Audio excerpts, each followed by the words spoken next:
Well, good morning, everyone. Thank you all for joining us today. Another edition of our Tarleton Online Community College Leadership Interview Series. I'm joined today by Dr. Greg Powell, who serves as president of Panola College. Thank you so much for joining us today. It's my pleasure, Dr. Edwards. Thank you for inviting me. Oh, the pleasure is all mine. Let's just get started. Tell us a little bit about your institution. Well, Panola College is located in deep East Texas. We share a border with Louisiana. We serve 4 counties by law. The legislature in 1995 assigned most of the states to one of the 50 community colleges, and we were assigned Shelby County, Panola County, Harrison County, and Marion County. The only of those 4 counties that actually pay taxes is Panola County. And considering that this part of the state has lost enrollment since the 2000 and 2010 census, it's a little amazing that we had about 1,400 students in the year 2000, worked our way up to just under 2,800 students. With the pandemic, it dropped back down to 2,600 students. About 55% of our students are enrolled in academic transfer programs, and 45% are in one of our career programs. So they're wanting to become registered nurses, paramedics, technology. That we do compete in baseball, men's and women's basketball, volleyball. We have a rodeo team, sports program.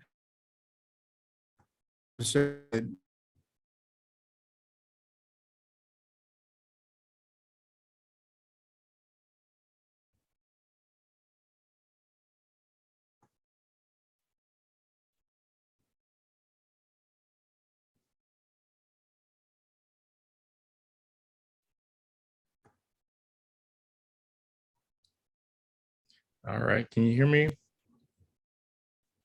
I can. Okay. I think we're good now.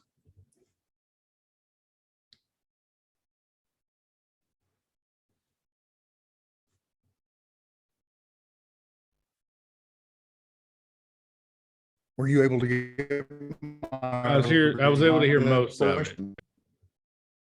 Okay.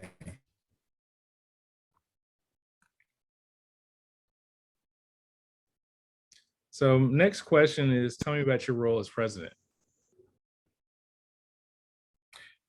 Well, I have to tell you that I really enjoy being president of Panola College. The presidency has certainly changed in the 22 years that I have been here. I had the luxury of teaching a face-to-face class if I wanted to when I first came, and I did. That's simply not possible now. The president has to balance his or her internal role as well as the external role. And that external role being working in Austin, trying to help politicians understand the needs of higher education. I can tell you that prior to the pandemic, in the 16-week legislative session, it wasn't uncommon for me to be in Austin 16 times. And of course, I'm frequently fundraising for the college. And there's also an expectation that the college president be actively involved in the community, whether it's through the Chamber of Commerce or through economic development. So there are a lot of external demands on the president that I don't think were once there. It was more of an internal position. So achieving that balance is important for people to think about, and be willing. I might say in a rural area. I talked to some of my colleagues at urban institutions, and they tell me that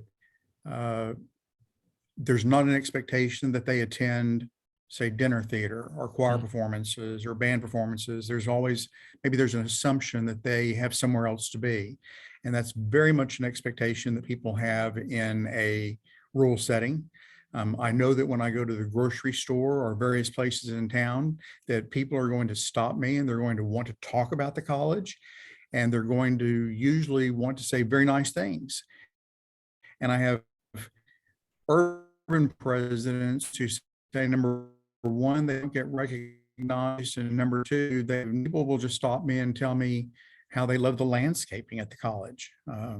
So Yeah, rural community colleges are very different. I mean, and I think as we've just seen on this Zoom call, internet is a huge issue, particularly at rural community colleges for students. You know, I know you all in the with the CARES Act did a lot to try to get internet to students and devices to students so they can continue their studies.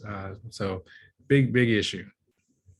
I can't tell you the number of op-eds that I have written and television interviews that I have given talking about the issue of broadband in the rural setting, because it's a challenge, not just for students, but for the faculty too. Exactly. Actually, before we go there, tell me a little bit about your path to the presidency.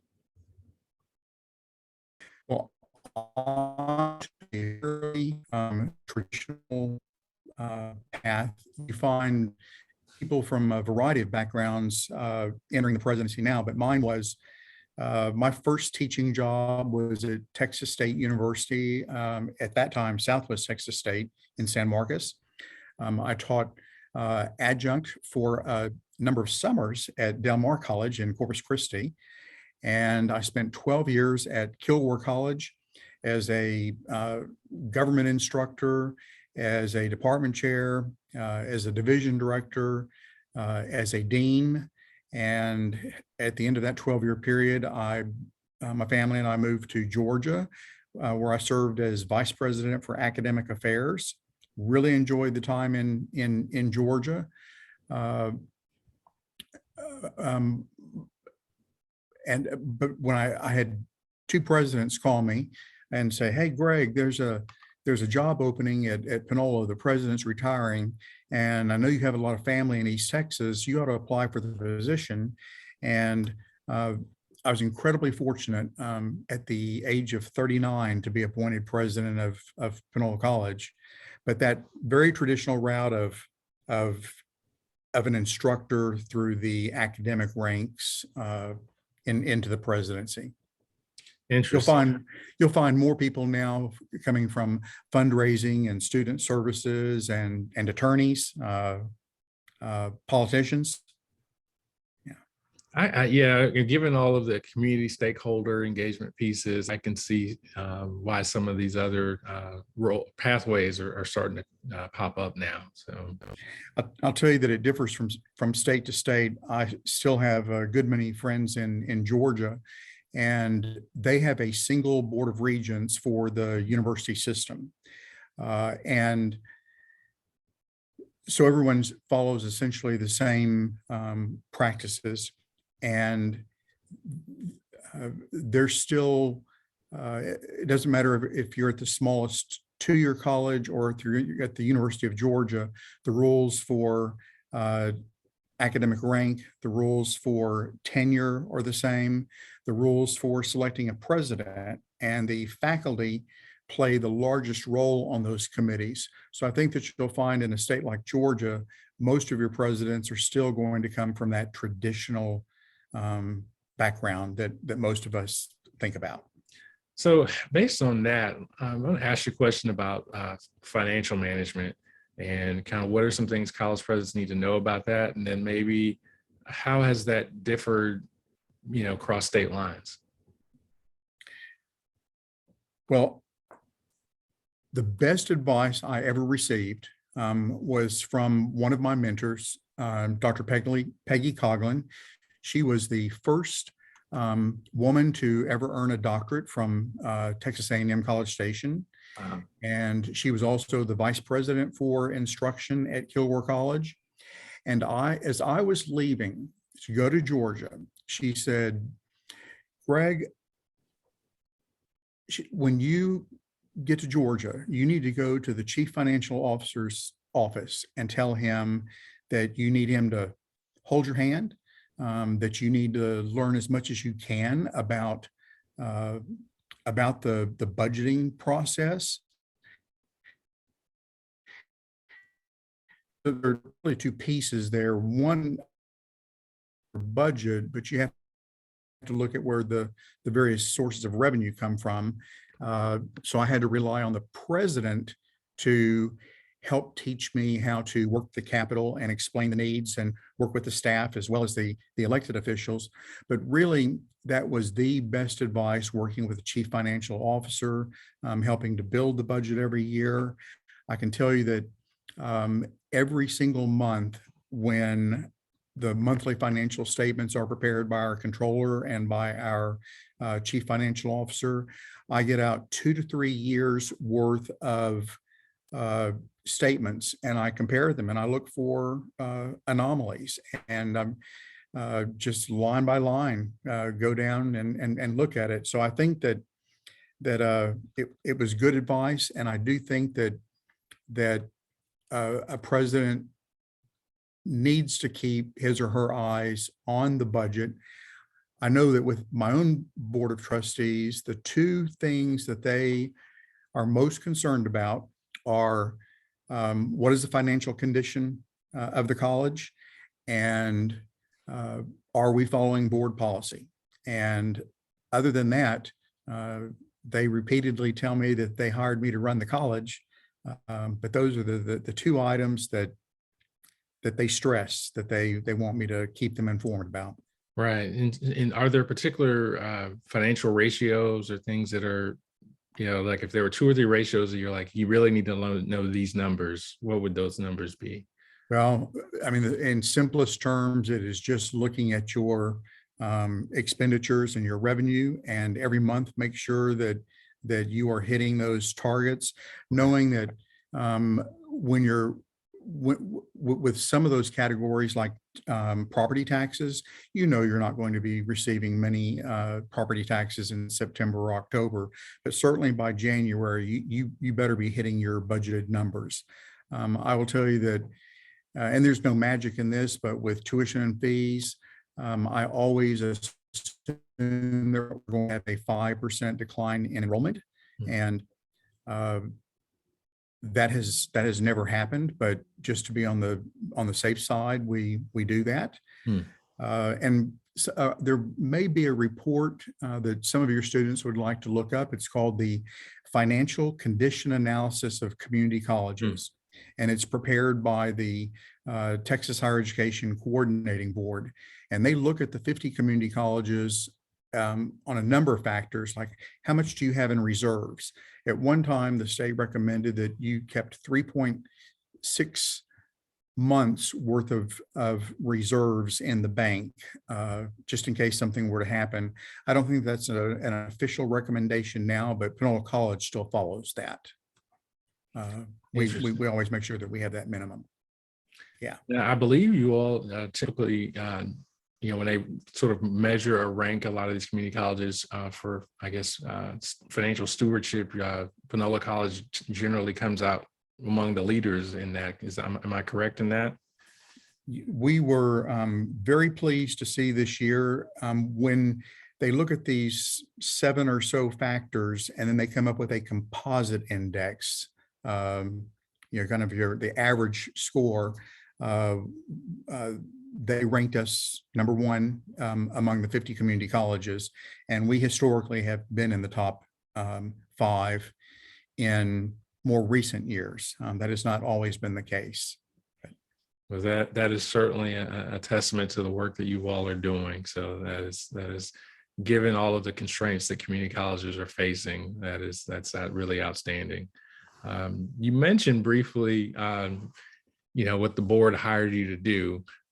Could you talk about, I think if you're going to be running any kind of successful organization that is a nonprofit type of organization, whether it's a school or a charity or whatever, you're going to have a board, and maintaining good relationships with that board is probably one of the single biggest factors of whether or not you get to continue in that job. So, Right. what do you think are some of the biggest pieces to doing that successfully? I will tell you that I think that the board should, on a fairly regular basis, have a retreat uh, to reevaluate the mission of the college, also the goals that they would like to see. 4 years, some colleges do it every 3, some do it every 5, but it's important that you have that big picture. What's what are we working toward? What's next? Whether it's we need a new um, we need a new program, or do we need a new building? Those types of things. So having that strategic planning retreat with your board of trustees, and we have oftentimes done that offsite and spent the night someplace so that we could really devote time. We have usually had a facilitator who has led us through that meeting that would allow the board members and myself and the senior administration to really focus on that. I will tell you that I think it's also important that uh, the president stay in regular communication with the board chair, either face-to-face or over the telephone. I speak to board members on a weekly basis. I send them emails on a weekly basis, just keeping them up to date on what's happening, maybe events that are going on campus, or progress being made on we're constructing or we've demolished 2 roads and we're reconstructing those this summer. So trying to keep them informed about that. We're looking at building a new technology building, and making sure that they that what they hear about the college, they hear first from me rather than Mm. some rumor in the community. So you mentioned the new building. I know that you all are also looking at adding programs like cybersecurity that's getting ready to come Yes. online. Um, I, and I think that relates a bit to a broader question I have about strategic plan and vision. How do you sort of look at where you're headed as an institution? What are some of the things that kind of go into that? And what kind of information do you look at to determine what programs are A, going to meet the needs of the community workforce, and B, looking out ahead, what types of programs we need? So 2 things. One, we work with local business and industry and conduct surveys about jobs that they are having a difficult time filling, because many of our students would like to remain in the area. That's not always possible. But the Texas Workforce Commission also puts out a list of demand occupations, both for your region and for the state. And so we go to that list and make sure that a program that we're considering is on that list. We also have advisory boards that are invaluable for all of our technical career programs. And I'll just give you one quick example. In looking at this new technology building, we just finished constructing a new music building this year, and it opened in February, I believe. And the construction manager at risk uh, volunteered to serve on the committee looking at the technology building, and we were looking at residential electrician as a potential program. And he told us that they really didn't have trouble with residential electricians. It was commercial Hmm. electricians, and that in his opinion, we would be better served in focusing on that direction. We had talked about carpentry, and learned from the advisory board that most carpenters are learning on the job, and they suggested that our money would be better spent in not hiring a faculty member to teach carpentry. Um, Maybe hiring someone to teach drone technology that so many of the uh, uh, oil and gas companies are now using to inspect pipelines. So The Workforce Commission, your local workforce boards, surveying your local employers, and relying on your advisory committees are all instrumental in determining whether or not a program is necessary. And in some of them, as I told you, I know that a lot of students want to stay in the area. It's not all possible. I know one of the major energy companies in the world came in one day and said to our students in petroleum technology, "We will hire every single one of you that graduates this semester." They said, "That's the good news."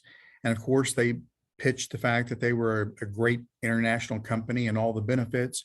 They said the bad news is that there are only 3 jobs available in Panola County.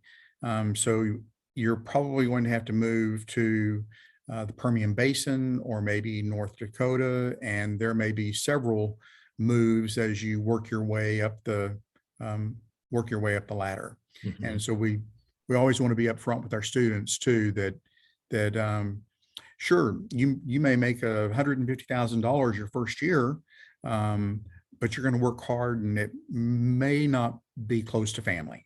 Right. Yeah. But that still shows examples of how you all are being responsive to the needs of the local workforce, and figuring out what their needs are. And that's one example of a community stakeholder. I know you also work very closely with the school districts in the area and making sure that we're getting a pipeline of students into programs, and whether that's dual credit or other opportunities. Can you talk a little about that? Sure. Yeah, it's very important to stay in touch with your ISDs and meet their needs, particularly, well, I don't know if it's particular to a rural community, but we have a lot of first generation students.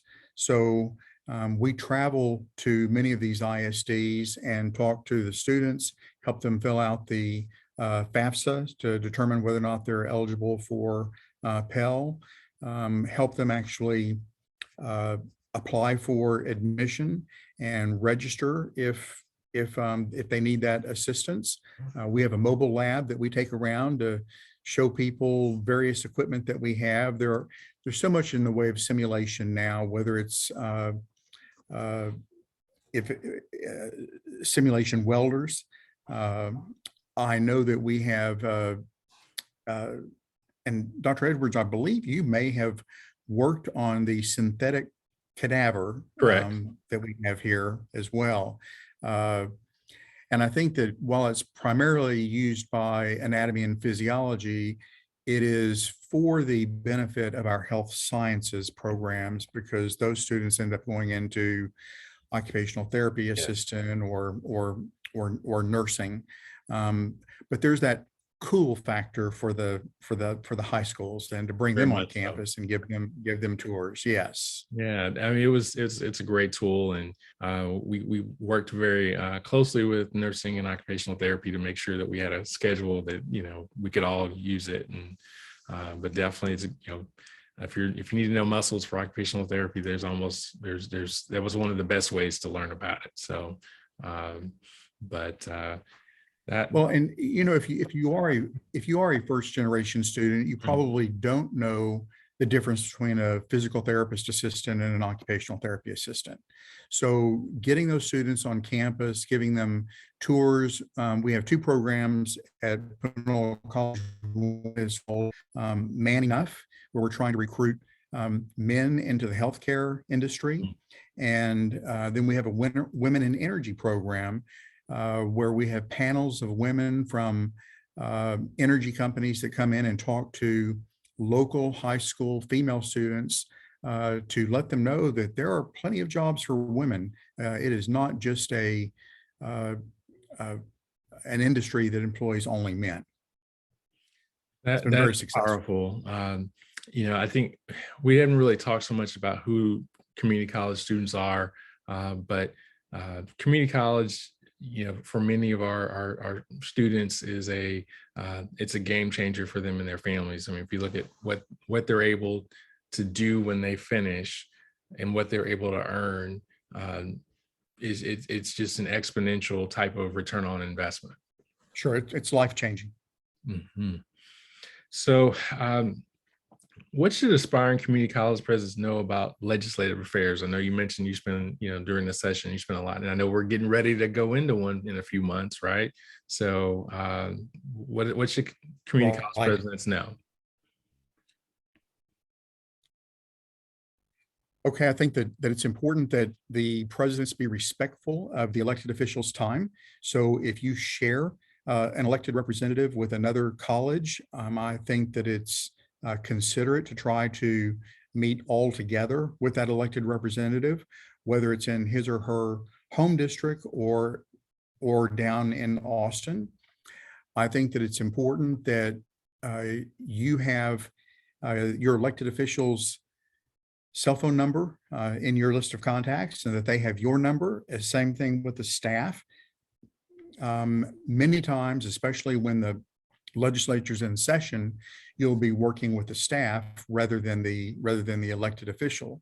But you always want to make sure that they understand that you're more than happy to serve as a resource. And I can't tell you the number of times that I receive usually text messages, but sometimes telephone calls saying, Dr. Powell, tell me how this bill is going to affect Panola College. And that's invaluable. So I'll tell you that I never go to Austin without the Capitol, even if it's just to stick my head into the office and say hello. I think that it is a nice gesture. The day that folks are sworn in, and other times, but especially the day that they are sworn in, to go by the office staff and maybe drop off a bag of homemade cookies and just say thank you. They're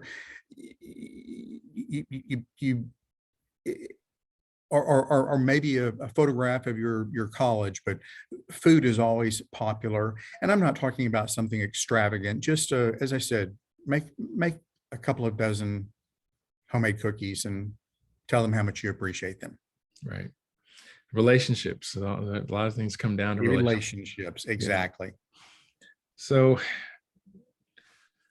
based on that, you talked about financial, you talked about legislative, we talked about a lot of things. But one thing we haven't really talked about was quality and student success.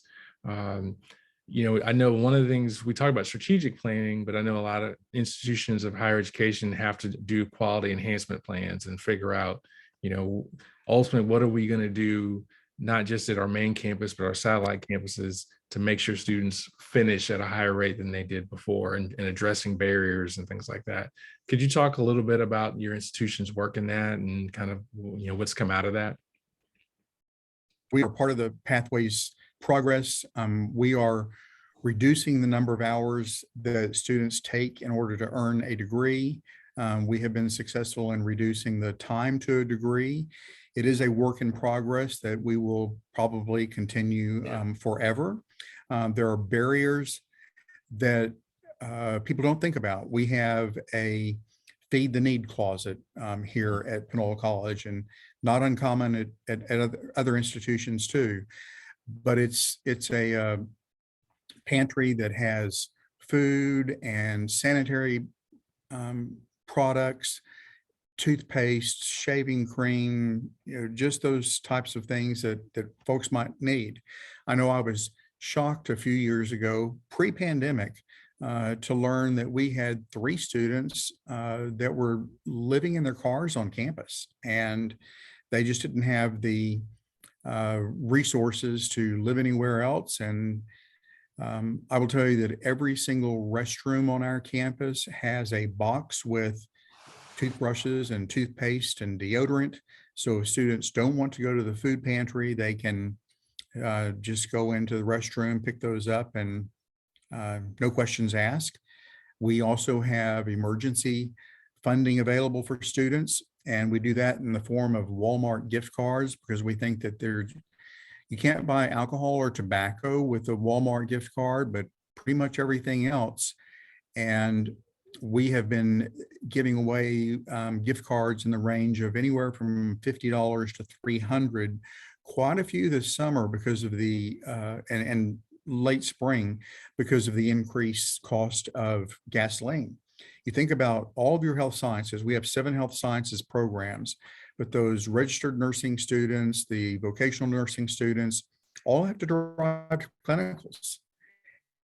And they didn't budget for gasoline to be in accessing that assistance as well. If I could jump back one other Mhm. time about stakeholders, Yes. something that I left out, you think of the logical uh, city council and your ISDs and your chamber, but in smaller communities, there are other groups that are very influential as well. It could, for example, here in Panola College, here in Panola County, the music club is held in very high esteem, and uh, there are a couple of book clubs that are held in high esteem. So it's always important for the president to try to get himself or herself invited as a speaker to those groups, to the Lions Club, to the Rotary Club, to the Kiwanis, to the book club, to the music club. Don't underestimate the value of those organizations when it comes time for, say, a capital campaign or a bond election. Those groups are very important. The volunteer firefighters going out and meeting with those folks. They're very civic minded, and they appreciate hearing about the college. And you can quickly, not that they aren't already supporters of the college, but going to them and speaking directly to them, I know is appreciated. Definitely. You mentioned fundraising. What are some things that community college presidents or aspiring community college presidents need to know about fundraising, and what do they need to avoid doing? Well, it is all about relationships again. And for our last 3 constructions projects, we've been successful in getting $1 million lead donor for each one of those. And the most important thing is to find out what interest a potential donor has. I remember raising money for the library, thinking it's the heart of the campus. It's going to be so easy to raise money. And it was not. It was tough. We have a beautiful library, but it was much harder work than I thought.